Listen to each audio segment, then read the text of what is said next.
And there he goes, and in second place it's John Cleland in the Vauxhall. There he is. But Frank Sytner, and we're with Sytner now, the 1988 British champion in his BMW M3, is catching John Cleland. You can see him ahead. There is Sytner going through. There's the ProDrive team, and they're looking to see what the battle is, and this is it. Frank Sytner, third in class, catching John Cleland's Vauxhall. And John Cleland's tyres are clearly shot. On the corners, he's in trouble. On the straights, he's going well. Kurt Luby, of course, is still leading the 2 litres. BMW leads, Vauxhall second. We're riding with Frank Sytner's BMW in third position in the class. And Frank Sytner is catching the Vauxhall hand over fist into Halford's. Now, watch how Cleland's car handles as he goes out of the right-hander. He's on the straight now, he can use the power, front-wheel drive, and here is Andy Rouse, almost home, to win for the third time in 1990 by a massive 22 seconds from Sean Walker second, Mike Newman third, but the fastest lap to Rob Gravitt at 93 miles an hour. Comfortable success for Andy Rouse, but behind, this is the scene. The battle in Cleland and Sytner had finished against the barrier, and some very angry words were about to be exchanged.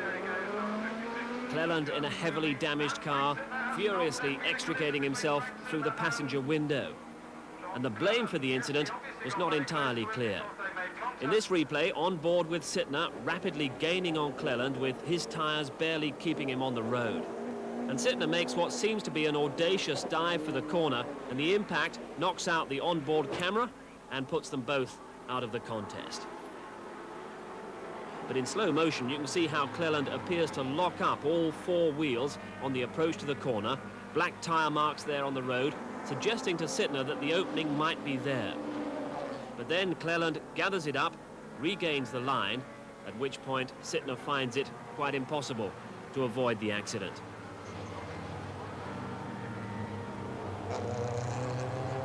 Race victory to Andy Rouse, at last breaking the domination of Gravitt. Sean Walker second, Mike Newman third, with Kurt Luby a splendid 2-litre winner, 6th overall.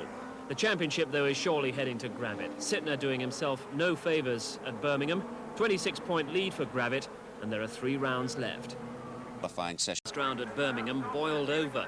Cleland angrily climbs from his wrecked car after an incident with Sytner that effectively cost the Vauxhall man his title chance. Sytner, in hot pursuit of his rival, tries to press home the advantage just a little too keenly on the final corner, and both men finish in the barrier. Sytner's sporting acceptance of the blame was ignored by Cleland at Birmingham, but accepted with apologies and a handshake at Donington. What was your hands for? Signal that battle would be